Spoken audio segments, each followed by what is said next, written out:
Amigos da Atual TV, Canal 10, estamos iniciando mais um programa da Associação Regional de Engenheiros e Arquitetos de Pato Branco. Hoje o nosso convidado é o arquiteto e urbanista Nereu Ceni. Ele vai nos falar um pouco sobre a história da arquitetura em Pato Branco, vamos fazer abordagens sobre o momento atual, enfim, vamos tentar manter uma boa conversa aqui para trazer esclarecimentos, para trazer novidades para o nosso público que é ligado ao nosso programa. A gente vai pedir um breve comercial, e logo em seguida retornaremos para essa conversa. A Zancanaro Terraplanagem é especializada em serviços de terraplanagem residencial, industrial e construção de açudes e lagos. Profissionais qualificados prestando serviços diferenciados, como locação de equipamentos e pavimentação asfáltica para loteamentos, estradas e rodovias. Precisando? Chame a Zancanaro Terraplanagem, Rua José Leonardi 225, bairro Aeroporto. Fone 3224-1715. Um país é feito de caminhos, por onde circulam a economia, o progresso e o desenvolvimento. Mais do que isso, caminhos onde circulam pessoas, a passeio, a trabalho, sem pressa ou com urgência, levando consigo suas histórias, seus sonhos, esperanças e lutas. Um caminho sem obstáculos, que só poderia ser oferecido por um grupo orientado por valores como comprometimento, respeito, humildade, coragem e forma justa ao agir. Este é o Grupo Castelar Técnica Viária.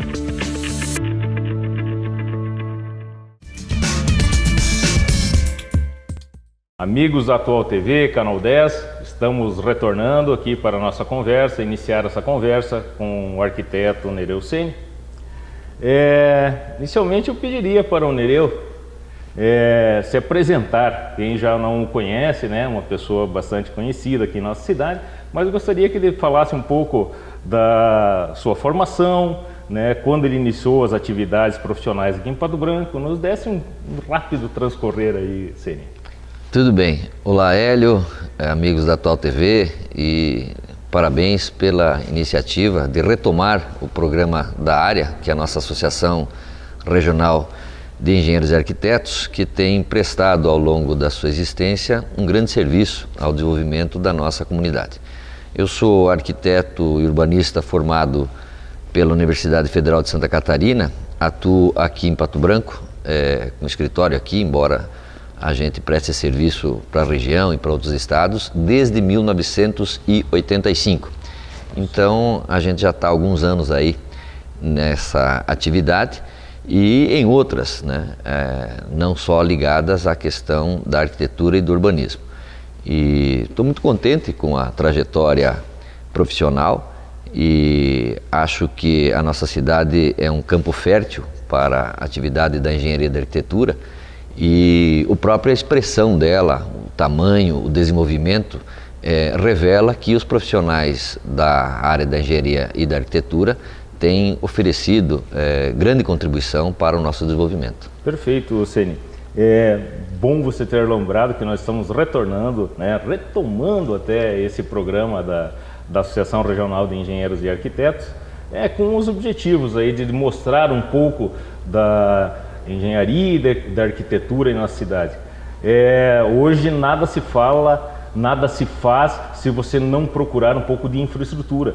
Então nós que somos os agentes responsáveis por viabilizar essa infraestrutura, temos que dar prosseguimentos e temos que também divulgar os trabalhos que vêm sendo feitos. Falando um pouco rapidamente assim sobre Pato Branco. Você começou a atuar em Pato Branco em 1985. Um dos arquitetos, até pioneiros, né, para a arquitetura na nossa região aqui. E você também sempre teve um envolvimento muito grande com a Associação de Engenheiros. Eu acho que desde o começo, desde que você começou a atuar, você se envolveu, né? Quando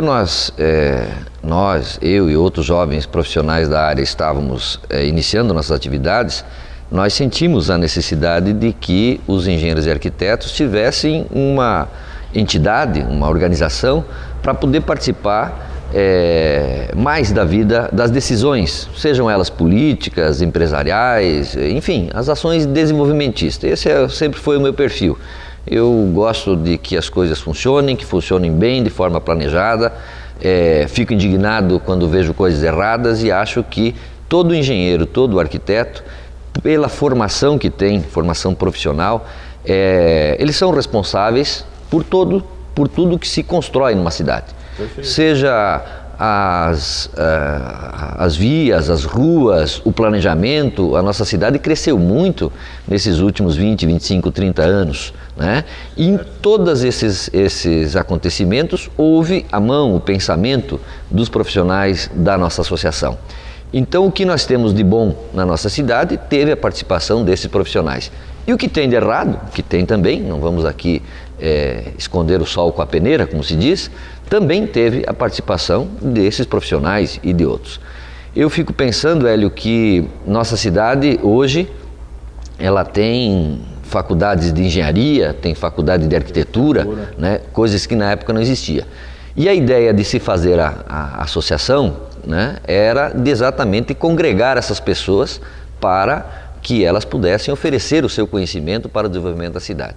Então, lembro bem que eu e Osmar Brown nos reunimos no escritório dele e elaboramos o primeiro estatuto. E aí convidamos os demais profissionais que já existiam e foi formado o que é hoje a nossa área, que tem uma atuação regional, não só em Pato Branco, tendo em vista a característica da nossa cidade. Então foi assim que começou, pela necessidade de que esses profissionais pudessem se apresentar e participar das decisões. O primeiro plano diretor de Pato Branco, né, que na verdade nem era um plano diretor, era um plano de uso e ocupação do solo, né, que foi trazido pela antiga FAMEPAR, que era um órgão do governo do estado, que hoje é sucedido pelo Paraná Cidades, né?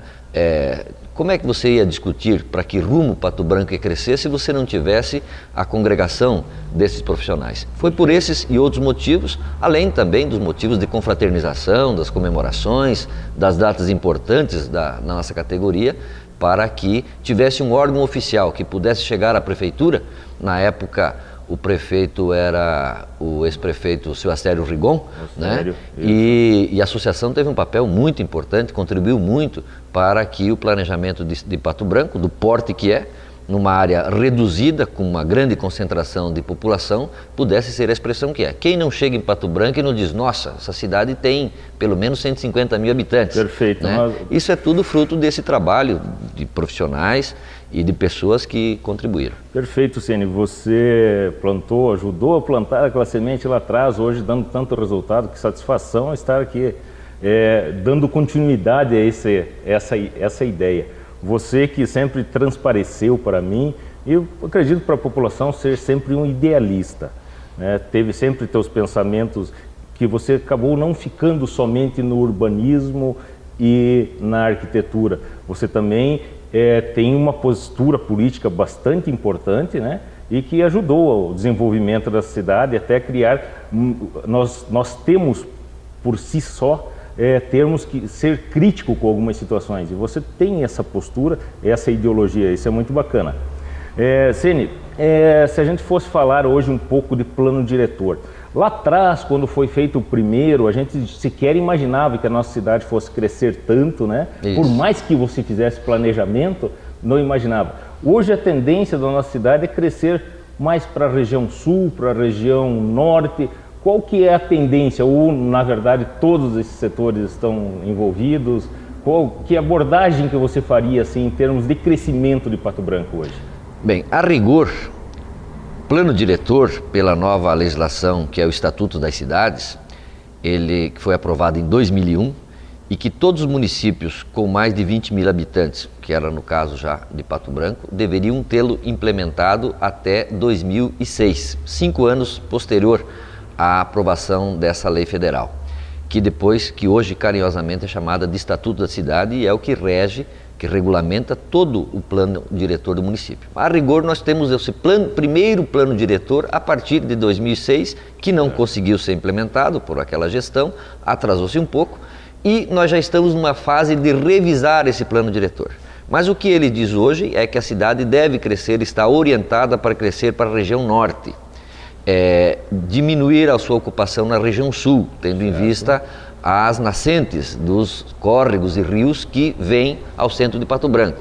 Nós temos um problema histórico, que é o problema do alagamento, e que essas medidas têm que ser, inclusive, de certa forma, rígidas, sob pena de que no centro da cidade a gente venha a ter, como infelizmente em algumas épocas, por uma precipitação muito grande de chuva, nós tenhamos alagamento aqui no bairro industrial e aqui mesmo na região central.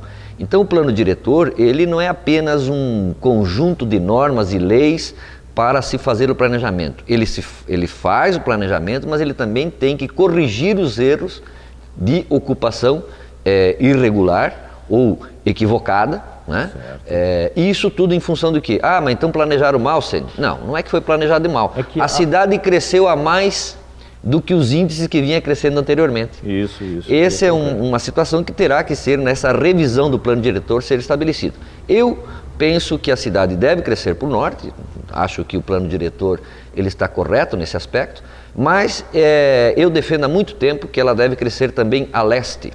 Nessa região de quem está no centro, por exemplo, pegando como ponto de referência a Praça Getúlio Vargas, aí em direção ao bairro La Salle, ao bairro Pinheiros, a essa região aí. Por quê? Porque logo ali onde é a TV Sudoeste, naquela região ali do Frei Gonçalo, logo em seguida, logo depois, nós temos o início de uma nova microbacia em Pato Branco. Ou seja, tudo que chove dali em direção ao leste, né, em direção lá à comunidade de São João Batista, para aqueles lados, lá em direção ao Rio Chupim, ali já, tudo que chove em Pato Branco não vai mais vir essas águas para o centro. A sua canalização não vem para a Avenida Tupi, por exemplo, para o vale da Avenida Tupi, e sim para a outra microbacia, que é a do Rio Chupim. Considerando, né, Ceni, que no momento que é o crescimento, o desenvolvimento, nós criamos hipermeabilização dessas regiões. E é isso que tem provocado, infelizmente, o alagamento em algumas regiões da cidade.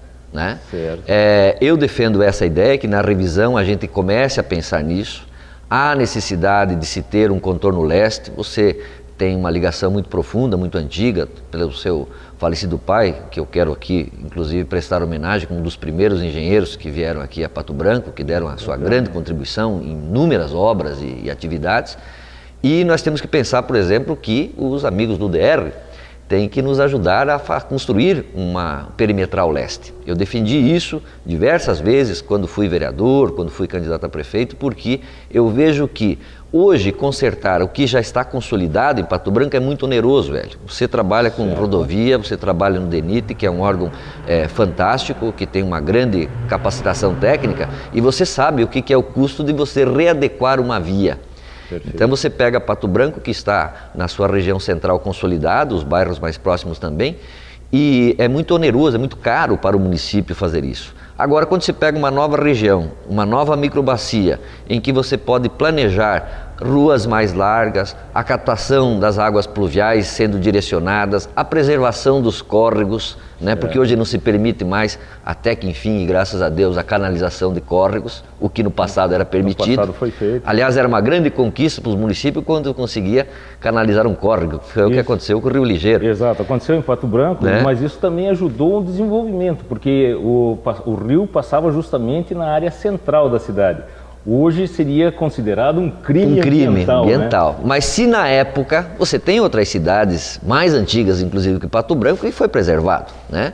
Não vamos aqui discutir o passado, vamos pensar no futuro. Perfeito. Então essa região leste e a região norte, ela permite que ao longo dos córregos, você não deixe simplesmente o córrego trancafiado entre duas rodovias. Você pode deixar um afastamento, como exige a legislação, de 40, 50, 30 metros a cada margem. Você pode fazer com isso o que eu chamo de dos corredores ambientais, ou que sempre defendi, que são vias onde você preserva o rio, onde você tem a vegetação da mata ciliar, onde você tem vias públicas, são parques lineares. Parques lineares. Né? Que você permite que a cidade se desenvolva, você preserve o meio ambiente, seja um local agradável, né? Que você pode colocar lá todos os equipamentos urbanos, parques, playgrounds, churrasqueira, pista de caminhada, enfim. E isso só é possível numa região nova. Se você fizer uma outra conta, Hélio, que justifica a necessidade de ocuparmos a região leste. Você tem hoje da Igreja Matriz até a sede lá da TV Sudoeste, alguma coisa em torno de 2 quilômetros. Certo? Não sei se chega a isso, né? Mas vamos imaginar. É o limitado. Né? Agora, se você pega da mesma igreja em direção ao TF, já são 6, 7 quilômetros. Exato. Então, o deslocamento das famílias para desfrutar de locais de lazer seria muito mais próximo se a gente ocupasse a região leste do que a região norte. Não estou dizendo que não se deva fazer isso, né? Até porque na região norte, com a proliferação dos loteamentos, né, novos, o município passou a ter muita área que são áreas de reserva, que você pode criar equipamentos urbanos, como escola, posto de saúde, ginásios esportivos, áreas de lazer, enfim. Então o planejamento tem que pensar nisso. Nós vamos revisar isso e acho que vamos cada vez acertar mais. Amigos do Canal 10, do nosso programa aqui da Associação Regional de Engenheiros e Arquitetos, com essa rápida abordagem, a gente tem notado que o planejamento é para cabeças pensantes. A gente precisa realmente pensar a longo prazo, pensar no desenvolvimento, e que muitas vezes esse desenvolvimento vem de uma maneira muito rápida, a gente não consegue projetar, mas cabe ao planejador tentar fazer isso e adequar. Eu vou pedir um rápido intervalo comercial e assim que a gente retornar, vamos continuar essa agradável conversa aqui com o arquiteto Nereu Ceni e voltamos a seguir. A Zancanaro Terraplanagem é especializada em serviços de terraplanagem residencial, industrial e construção de açudes e lagos. Profissionais qualificados prestando serviços diferenciados, como locação de equipamentos e pavimentação asfáltica para loteamentos, estradas e rodovias.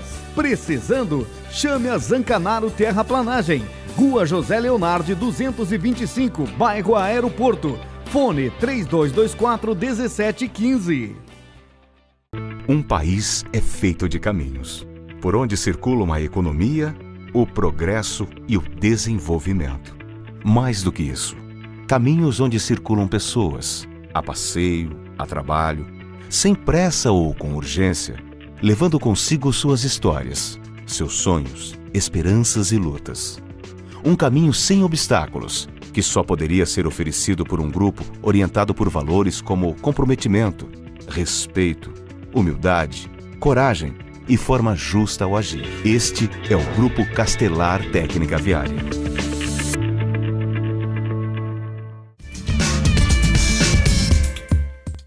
Amigos do Canal 10, Atual TV, estamos retornando aqui ao programa da Associação Regional de Engenheiros e Arquitetos de Pato Branco.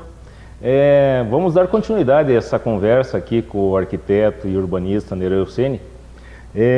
Nereu, eu perguntaria para você, Pato Branco tem uma característica um pouco diferente que até eu acho bastante agradável, que ela foi verticalizada, principalmente na sua anel central.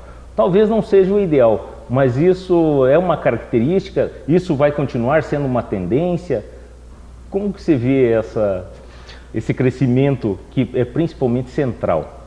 A tendência das cidades, principalmente as cidades que têm uma grande quantidade da sua área urbanizada, é o caso de Pato Branco, nós temos morando na área urbana mais do que 95% da população. Significa que a verticalização, ou seja, a existência de edifícios altos, ela é uma necessidade. E é uma alternativa correta do ponto de vista do urbanismo. Então nós devemos manter essa tendência. É claro que os planos diretores, ou essa revisão que a gente se referia anteriormente, terá que consolidar isso em regiões onde haja a infraestrutura necessária. Perfeito. O que é infraestrutura? Você tem que ter vias que comportem, ruas, né, que comportem o fluxo de automóveis, que hoje é um problema de Pato Branco.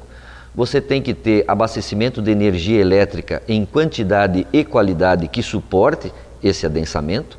Você tem que ter rede de coletora de esgoto e de água tratada também.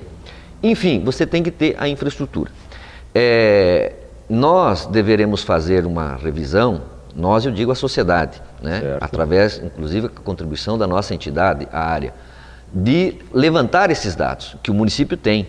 ele tem que dizer, bom, nessa região eu posso permitir que os edifícios sejam de 10, 12 pavimentos, desde que eu tenha infraestrutura para atender. Necessária. Porque para o nosso assinante aqui da Atual TV, é importante saber que nos primórdios a cidade foi planejada para ter uma casa em cada lote. Perfeito. Aí quando você, ou seja, uma família em cada lote. Claro que as famílias eram maiores naquele tempo, mas enfim. Hoje, quando você faz um edifício com 20, 30 unidades habitacionais, 20, 30 apartamentos, tu tem que ter energia para atender 20 ou 30 famílias, e não só uma. Tu tem que ter água para atender o consumo de 20 ou 30 famílias, esgoto, e não só de uma. Esgoto, e também tu tens que ter a rodovia, a via, a rua, com a largura que suporte não apenas um carro por lote, mas sim 30, 20 ou 30. Então, não é simplesmente você dizer, não, vamos fazer a cidade crescer. Você tem que ter, e o custo de infraestrutura é um custo que não é percebido a olho nu por parte da população. Por isso a importância, eu vejo as faculdades, e tenho tido a oportunidade de palestrar para professores, amigos, colegas, né, de que esse jovem arquiteto e esse jovem engenheiro que está se formando em Pato Branco, né, ele tenha a consciência de que o exercício da sua profissão tem que levar em conta os aspectos sociais e não meramente técnicos. Perfeito. Essa é a maior importância que uma faculdade que forma os futuros profissionais que vão estar aqui nos sucedendo, Hélio, de ter essa consciência social, porque nós queremos viver numa cidade agradável, numa cidade desenvolvida, numa cidade que tenha boas condições de moradia, de qualidade de vida, que tenha também técnicas que comportem e que permitam que isso aconteça. Então a verticalização, ela é uma tendência, ela deve continuar, né? O que tem é que o município prever a infraestrutura para ter essa qualidade de vida. Perfeito. Eu vejo Pato Branco também, lógico, ela tem desenvolvido, tivemos o famoso boom da construção civil, você é um empresário também da construção civil. Em relação à mão de obra, hoje a cidade emprega na parte da construção civil um percentual bastante considerável, né? Temos encontrado escassez de mão de obra também. Você que é um empresário que tem construído alguns empreendimentos, mão de obra qualificada especialmente, eu acho que você poderia sugerir? Talvez maior qualificação, a importação de mão de obra estrangeira, como tem acontecido em alguns setores. Qual que seria o caminho? Como nós poderíamos atender a essa demanda que é imediata? Olha, eu vejo com muita satisfação que o que ocorria 10, 12 anos atrás, 15 anos atrás, que era a mão de obra de Pato Branco indo trabalhar em Curitiba, no litoral de Santa Catarina, hoje estão regressando. Então, só pela satisfação de você ver o cidadão que saiu daqui há 10 anos atrás, foi a Camboriú trabalhar, hoje está voltando. E ele voltou melhor qualificado. Ele teve experiências e oportunidades de aprender. Então, eu penso que hoje nós temos agregamos o retorno desses patobranquenses que saíram e tem ainda, pela qualidade salarial, inclusive, né, a profissão do pedreiro, do carpinteiro, do armador, do azulejista, o cidadão que trabalha com acabamento, é muito valorizada, em comparação com alguns períodos atrás. Tanto é que a massa salarial, ela é responsável por muito do que tem crescimento de Pato Branco. Você teria um número hoje de aproximadamente quantas pessoas trabalham, qual percentual que trabalha na construção civil? Chegaria hoje a 35%, 40%? Eu posso lhe dizer, Hélio, sem medo de errar, eu não saberia te dizer a quantidade, o número de profissionais que trabalham no setor da construção civil. Mas se tu pegar a cadeia da construção civil, que envolve o cidadão que vende material de construção, os trabalhadores e colaboradores que trabalham nas empresas, os fornecedores diretos, os representantes comerciais, as lojas de acabamento, de tinta, enfim, tudo o que você precisa para construir um edifício, por exemplo, que a minha empresa faz, você tem com certeza mais de 40% da cadeia produtiva vinculada à área da construção civil, da prestação de serviço e da execução de obra. Então nós somos responsáveis por uma grande parcela do desenvolvimento de Pato Branco. Por isso da importância da área, por isso da importância, por exemplo, desse programa e da qualificação técnica. Então eu vejo que a mão de obra ela escasseou, de certa maneira, mas que tem surgido uma nova leva. Isso também porque a UTF forma profissionais. O governo federal, junto com o governo do estado e com os órgãos que atuam nesse setor, tem oferecido, inclusive com propaganda, cursos de formação de qualificação para todos esses profissionais, né? Infelizmente eu tenho uma crítica a fazer porque muitos desses cursos são durante o dia. Certo. E o cidadão que quer qualificar teria que fazer à noite, porque durante o dia ele trabalha. Mas isso é uma coisa fácil de consertar. Então eu acho que nós temos mão de obra de muita qualidade, tanto é que não é raro os mestres de obras de Pato Branco serem convidados incessantemente a irem trabalhar para outras empresas fora daqui, né? Exatamente por quê? Porque nós tivemos a oportunidade de ter uma experiência de fazer uma cidade vertical como é Pato Branco. Perfeito. A gente tem visto e acompanhado que essas pessoas que têm retornado, que é um número significativo, são os famosos migrantes de retorno. Exatamente. Então, eu acho bastante importante e muito bem lembrado. Eu próprio sou um profissional da área de engenharia que retornei a morar em Pato Branco há 3 anos e confesso, nossa cidade é muito boa, não pretendo sair daqui tão em breve. Crio meus filhos aqui pela qualidade de vida que nós temos aqui em nossa cidade.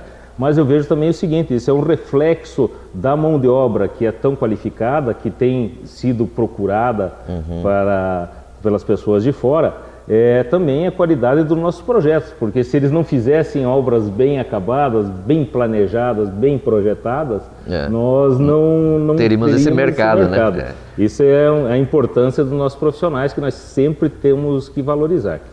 A constante atualização, né? Por exemplo, não basta o profissional se formar e abrir o seu escritório, a sua empresa e começar a trabalhar.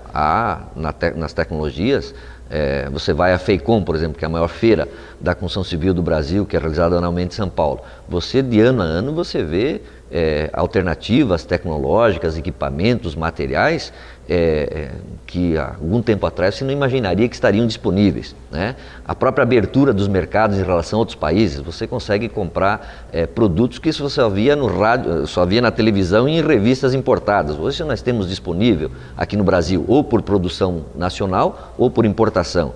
Então é um setor muito dinâmico e o profissional tem que estar constantemente atualizado, não só do ponto de vista das normas, como agora, por exemplo, entrou dia 19 de julho em vigor uma norma, a 15575, que estabelece a eficiência das construções. O cidadão que comprar um imóvel a partir de então, ele terá garantias, como a gente tem quando compra um automóvel. Agora normatizado. Né? Normatizada, ou seja, é lei, é norma, tem que ser feita, não pode mais se construir sem esse mínimo de qualidade, que é a qualidade ambiental, que é a qualidade acústica, né? Eu quero descansar à noite e tem barulho demais, quer dizer, tem um problema, tem um erro de construção que os profissionais e as empresas têm que fazer. Na minha empresa eu tenho adotado essas medidas para já entrar e oferecer esses produtos aos nossos clientes com essa qualidade e inclusive com um manual que vai ter que ser entregue aos proprietários que adquirirem imóveis, lojas, apartamentos, enfim, casas, moradias, com um manual de manutenção, como a gente faz com um automóvel.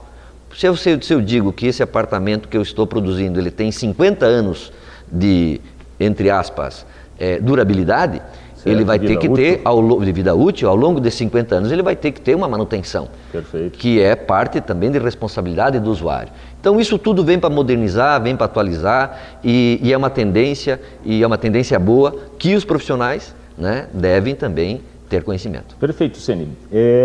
Essa abordagem técnica, essa conversa, eu também acredito o seguinte, quando as pessoas veem você na televisão falando, eles também veem aquele lado que você se faz representar, que é a parte ideológica, sobretudo.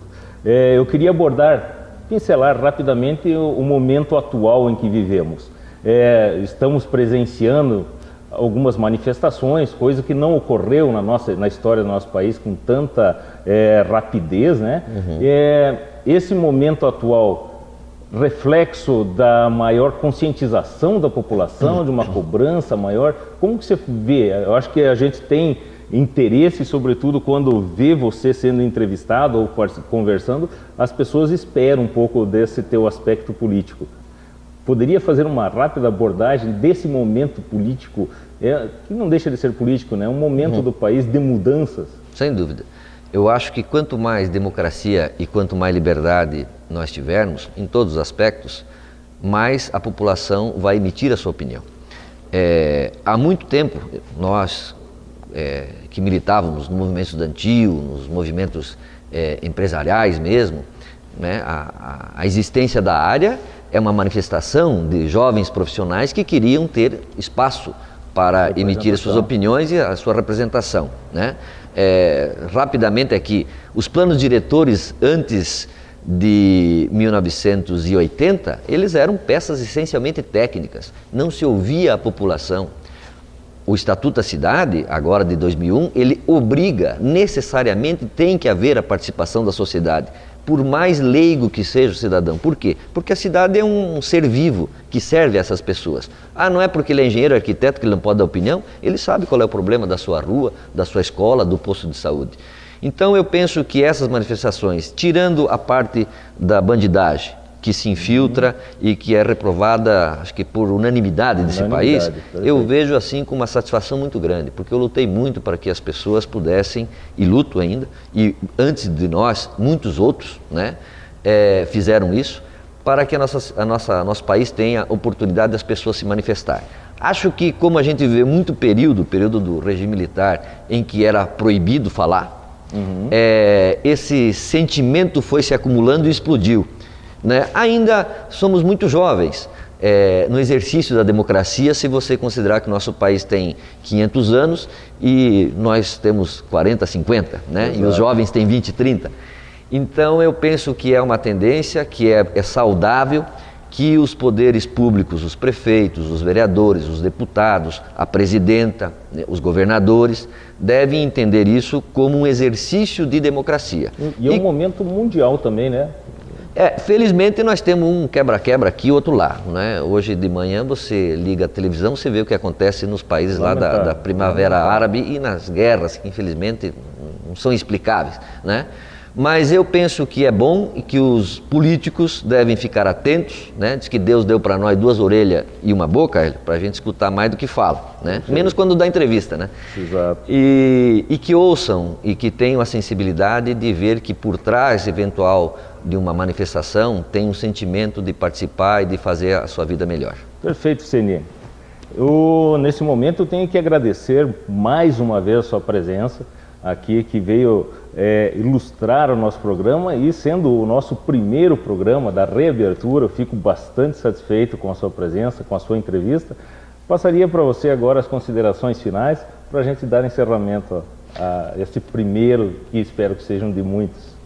Sem dúvida, Hélio. Cumprimentar o pessoal aqui da Atual TV, a nossa entidade, que é brilhantemente presidida por você, que retoma esse programa através dele, entrevistando personalidades, profissionais, pessoas, enfim, que dão a sua contribuição. Anônima, muitos deles anonimamente, e que fizeram dessa cidade, junto com todos os outros setores envolvidos, a beleza e a expressão que é. Então eu cumprimento o programa, cumprimento a nossa entidade, desejo ela vida longa e acho que todos devemos agradecer aos profissionais, não só da área, porque antes da área, da nossa entidade, muitos outros profissionais estiveram em Pato Branco sem as condições técnicas e de informação que nós temos hoje e fizeram essa cidade. Acho que é nosso dever preservar isso, referenciar a memória dessas pessoas e termos a consciência, nós que estamos no mercado, de que nós devemos dar essa continuidade com os instrumentos que temos e alertar aos jovens acadêmicos de arquitetura e de engenharia que eles têm um brilhante futuro pela frente, mas que devem também ter essa consciência. Ok, pessoal, concluímos essa conversa. Muito obrigado pela audiência de vocês e até a próxima.